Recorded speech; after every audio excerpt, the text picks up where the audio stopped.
Dr. Leonard S. Polonsky has had a successful business career in the financial service sector and is a philanthropist with particular interest in higher education, cultural heritage, and the arts.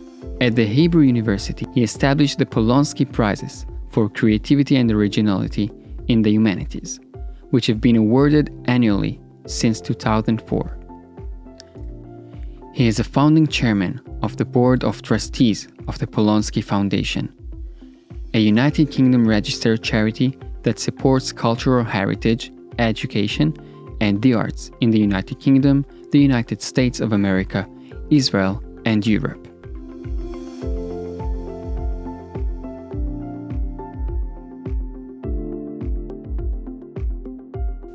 Hello, my name is Ruth Hakohen Pinchover.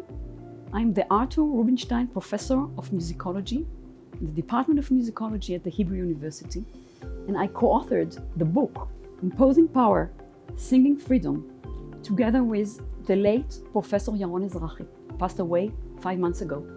In the book, we seek to trace the relations between music and politics in the West along the lines of the expressive powers of music on the one hand and the constant struggle of political regimes to survive against all odds. For the first time, we traced the ways by which music was deployed for legitimation and delegitimation of various political regimes. Music also stars in huge funeral marches that aims to glorify heroes or nations, which however imperceptibly can turn into subverting songs.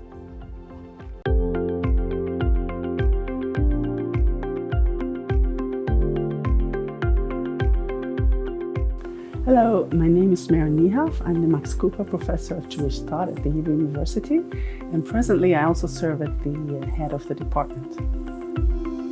I received the Polonsky Prize for my new book on Philo of Alexandria, who is a central personality in the first century of the Common Era. He lived exactly at the time when Jesus lived, but was still completely unknown, and at a crucial time when the Roman Empire shaped up to develop what we know today as Western civilization.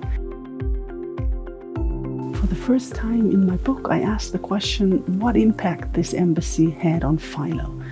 And I discovered that actually all of his writings can be explained along this question. Namely, we see an enormous difference between his early writings and his later writings. His early writings appeal to the Jewish community in Alexandria and deal with very intricate details of the biblical text, whereas his later writings appeal to a broad Greco-Roman audience and engage all the questions of the times that occupied the Roman Empire.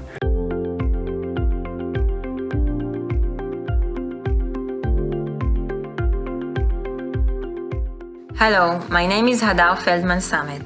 I completed my doctoral studies at the Department of Jewish Thought and the Mandel School for Advanced Studies and the Humanities at the Hebrew University. My doctoral dissertation offers new paradigms in the study of the Sabbatein Ma'aminim, one of the offshoots of the Sabbatein movement, the most influential messianic movement in Jewish history. My work is based on examination of multilingual manuscripts and an interdisciplinary methodology. This study presents the Ma'aminim as a case study for exploring cultural border crossings and the relationship between heretical faith, devotional practice, and everyday culture in the modern Ottoman context and beyond. I wish to thank the Polonsky Foundation for their generosity and for their acknowledgement. This is truly a great honor. Thank you.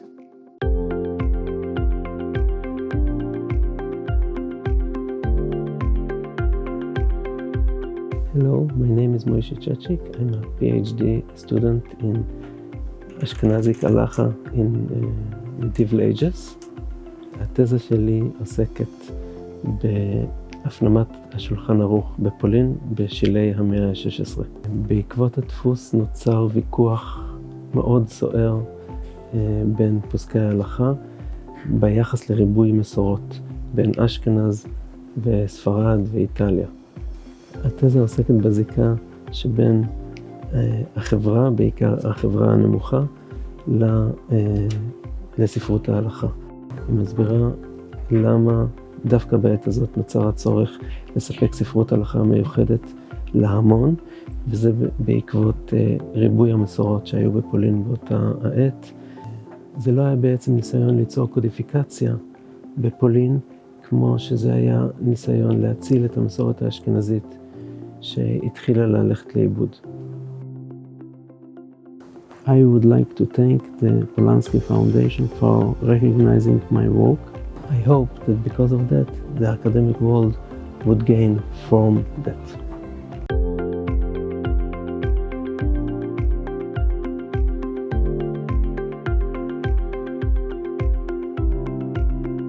Hello, my name is Qiao Yang.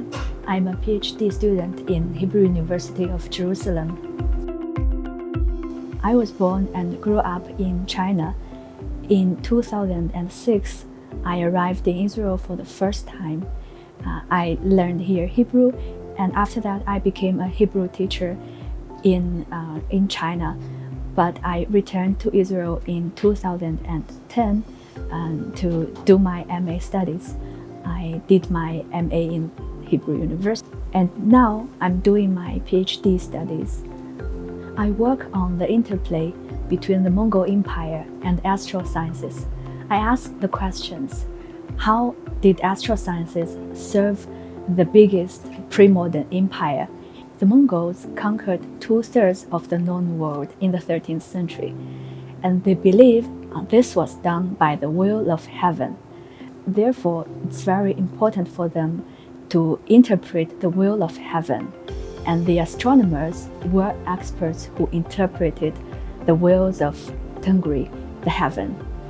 They did not only recruited astronomers in the areas that they conquered, they also moved the astronomers from one end of the world to the other. It's a fascinating period for cultural transmission, both within the Islamic and Chinese cultures and between these two cultures. New institutions of astrosciences were established in both Iran and China, and the Islamic and Chinese traditions of astrosciences came into contact in a scale that was never seen before.